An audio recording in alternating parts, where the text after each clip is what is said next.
Release के through बता रही थी कि कैसे हमको एसीसीआई ये पावर परचेस एग्रीमेंट नहीं कर रही है। 250-250 मिलियन डॉलर से ज्यादा घूस में promised to Indian government officials. Extra rate पे यानी अबव मार्केट रेट पे जो शब्द इस्तेमाल किया गया है, अबव मार्केट रेट पे ये बिजली खरीदी जाएगी। पुलिस ने जब पूरे मामले को इन्वेस्टिगेट किया, उनको प्राइमा फेसाई कुछ जानकारियां मिली, कुछ सबूत मिले, तो फिर उन्होंने वहां के जो प्रोसिक्यूटर है उस प्रोसिक्यूटर को ये केस हैंडओवर किया। हाँ बिल्कुल 100% दूंगा। ये कॉन्ट्रैक्ट जीता किससे है? अडानी जी ने। वो तो डिस्कॉम से पावर सेल का एग्रीमेंट नहीं होगा तो कैसे पावर परचेस एग्रीमेंट कर पाएंगे अडानी जी? और उससे अडानी का जब मार्केट टूटता है तो क्या राहुल गांधी उस शॉर्ट सेलर के साथ खड़े हुए? नमस्कार दोस्तों, स्वागत है आपका। आप देख रहे हैं धाकड़ डिबेट। दोस्तों आज के इस डिबेट में कांग्रेस के प्रवक्ता अभय दुबे की अच्छी तरह से कुटाई हो गई है। आपसे अनुरोध है कि वीडियो को अंत तक जरूर देखिएगा। चलिए दोस्तों मेन वीडियो को स्टार्ट करते हैं। तो चलिए शुरू करते हैं। प्रोजेक्ट्स हम आपने जीत लिए हैं और आप इस पर काम करिए। उसमें शर्त थी कि 90 दिन के अंदर उनको पावर परचेस एग्रीमेंट करने पड़ेंगे एसीसीआई के साथ, दी गई है। और वो एज्योर के डॉक्यूमेंट के आधार पर उन्होंने इसका खुलासा किया कि वो कंपनी खुद उस दौरान पब्लिक में ये प्रेस रिलीज के थ्रू बता रही थी कि कैसे हमको एसीसीआई ये पावर परचेस एग्रीमेंट नहीं कर रही है। और 18 महीने के बाद वो पावर परचेस एग्रीमेंट हुआ।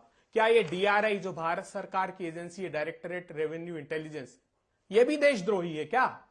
इसने 2014 में अडानी जी के खिलाफ एक नोटिस इशू किया कि ये जो ओवर इनवॉइसिंग कोल की कर रहे हैं, जो प्रोजेक्ट्स हिंदुस्तान में इन्होंने लिए हैं पावर के प्रोजेक्ट्स, उसमें यह बताकर लिए कि हमको कोल इतनी कीमत का मिलेगा, पावर इक्विपमेंट्स इस कीमत के मिलेंगे, इसलिए उसके आधार पर हमको पर यूनिट ये पावर सेल करेंगे। कहा कि 12 कंपनियां फॉरेन पोर्टफोलियो ऐसे हैं जो डूबीएस हैं, जो इन्वेस्ट कर रहे हैं अडानी के शेयर्स में, तो वो ये भी सब देशद्रोही है क्या? कब तक बचाएंगे आप? आपने गिरवी रख दिया है देश एक दो धन्ना सेठों को, और देश के इसीलिए तो इन्फ्लेशन और बेरोजगारी बढ़ी है। और सज्जन को क्या तकलीफ है भाई? जराबी साहब, मेरिट्स ऑफ द केस हमें समझाइए। आपने पॉलिटिकल दोनों ही पक्षों को सुना है, दोनों तरफ से गंभीर आरोप लगाए जा रहे हैं। और ये जो प्रेस रिलीज में कहा है कि 250-250 मिलियन डॉलर से ज्यादा घूस में promised to Indian government officials to secure solar energy contracts, ये प्रॉमिस्ड का मतलब क्या हुआ? और एक प्रॉमिस को आप कैसे प्रूव करेंगे? और जो समझ में आ रहा है उसके मुताबिक चार्जशीट वहां फाइल हो गई है, अब इस पर हियरिंग होनी है। प्रॉमिस्ड टू यानी हम वादा करते हैं, लिख के किसी ने दिया क्या कि हम वादा कर रहे हैं कि आपको इतना पैसा देंगे? क्या है मेरिट्स ऑफ द केस? क्या है? जो अलग अलग राज्य हमारे देश में बिजली खरीदते हैं, चाहे वो सोलर पावर किसी कॉरपोरेशन से खरीदें या नॉर्मल पावर खरीदें, उसके लिए पावर परचेज अग्रीमेंट की जाती है।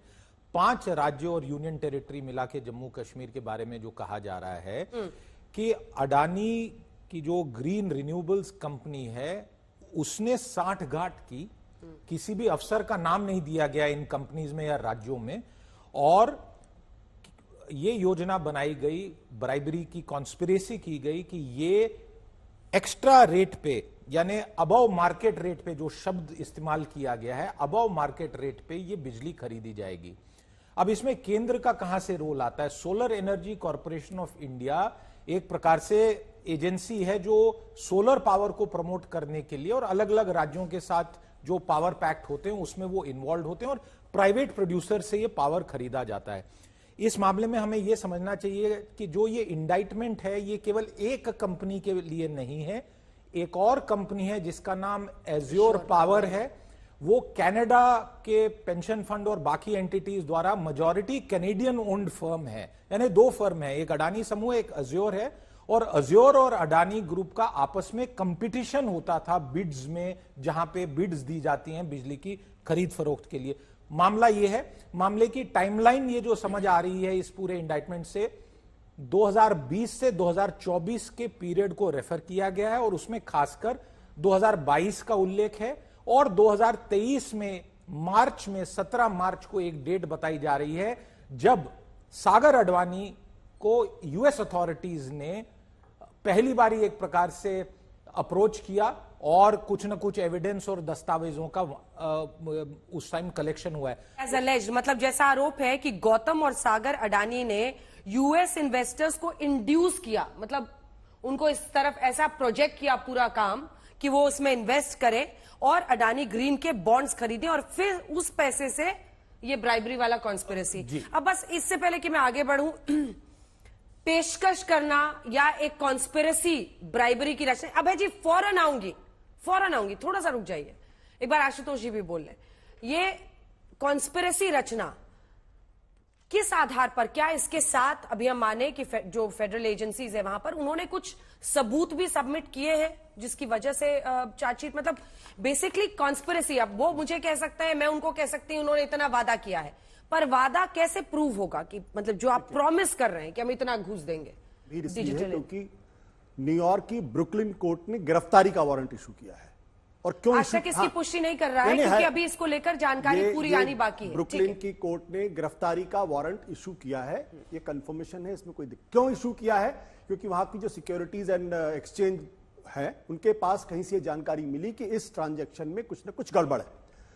तो वहां की जो सेबी की संस्था हमारी बिल्कुल उसी तरह की संस्था, उन्होंने क्या किया, उन्होंने इसके ऊपर सीधे इन्वेस्टिगेशन के ऑर्डर किए और पुलिस ने पूरे मामले को इन्वेस्टिगेट किया। पुलिस ने जब पूरे मामले को इन्वेस्टिगेट किया, उनको प्राइमा फेसाई कुछ जानकारियां मिली, कुछ सबूत मिले, तो फिर उन्होंने वहां का जो प्रोसिक्यूटर है उस प्रोसिक्यूटर को ये केस हैंडओवर किया। उस प्रोसिक्यूटर क्या होता है, वहां का जो प्रोसिक्यूटर होता है वो उसके बाद एक ग्रैंड ज्यूरी को फॉर्म करता है। ग्रैंड ज्यूरी जो 23 लोगों की होती है और उस इलाके के जो ज्यूरिसडिक्शन में जो लोकल सिटीजन होते हैं उनकी उसमें इन्वॉल्वमेंट होती है। उसके बाद ग्रैंड ज्यूरी ने वहां पे सीक्रेट में, पब्लिक में नहीं, सीक्रेट में बाकायदा इसके ऊपर मीटिंग की और मीटिंग करने के बाद वो इस निष्कर्ष पर पहुंचे कि जो आरोप लगाए गए हैं ये आरोप गंभीर हैं and there are sufficient evidence कि इनके खिलाफ मुकदमा चले।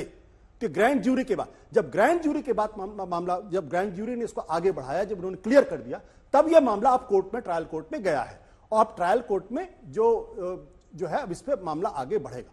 दो चीजें महत्वपूर्ण है, दो आरोप है अडानी के ऊपर। पहला आरोप इस बात का लगा हुआ है कि घूस देकर कॉन्ट्रैक्ट लिया गया, पहला आरोप यह है, घूस देकर कॉन्ट्रैक्ट लिया गया। दूसरा आरोप यह है, आप कह रहे हैं घूस देकर, यहां लिखा है पेड और घूस की पेशकश, चलिए आई स्टैंड करके घूस की पेशकश करके कॉन्ट्रैक्ट लिया गया और 20 साल के प्रोजेक्ट में $2 बिलियन का प्रॉफिट, $2 बिलियन का प्रॉफिट जो है वो एक तरीके से दिखाया गया प्रोजेक्शन। दूसरा जो आरोप है और जिस पर अमेरिका इस पर कूदा है वो ये है कि मिसलीड करके इन्वेस्टर से पैसा लिया गया। और इसका एक जवाब जरूर दीजिएगा अभय जी। देखिए, पहली बात तो कॉन्ट्रैक्ट, हाँ बिल्कुल 100% दूंगा। ये कॉन्ट्रैक्ट जीता किससे है? अडानी जी ने स्टेट के डिस्कॉम से जीता है क्या?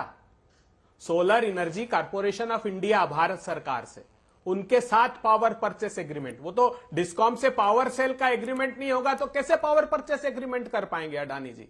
ये आंखों में धूल झोंकना बंद करनी चाहिए भारतीय जनता पार्टी को। कांग्रेस के प्रवक्ता ने अपने लंबे भाषण में कहा कि अडानी को हमारी मौजूदा सरकार बाहर विदेशों में बिजनेसेस दिलवा रही है। मैं आपके दर्शकों को बताना चाहूंगा, नवंबर 2009 में अडानी ग्रुप ऑस्ट्रेलिया जाता है और वहां पे इन्वेस्टमेंट करता है। उस वक्त कांग्रेस की सरकार थी, मनमोहन सिंह प्रधानमंत्री थे, शायद ये भूल गए। 2014 से लेकर आज यानी 10 साल के अंदर इस देश में वेल्थ क्रिएशन जो है वो डबल हो गया है। यानी आम इन्वेस्टर जो स्टॉक मार्केट या म्यूचुअल फंड के माध्यम से इन्वेस्टेड है उसकी जो अर्निंग है या वेल्थ क्रिएशन है वो कई गुना बढ़ी है। इंपॉर्टेंट बात यह है कि जब हिंडनबर्ग जैसा शॉर्ट सेलर मार्केट में आके एक रिपोर्ट जारी करता है और उसको राहुल गांधी आके फ्रंट करते हैं और उससे अडानी का जब मार्केट टूटता है तो क्या राहुल गांधी उस शॉर्ट सेलर के साथ खड़े हुए हैं? ये सवाल है।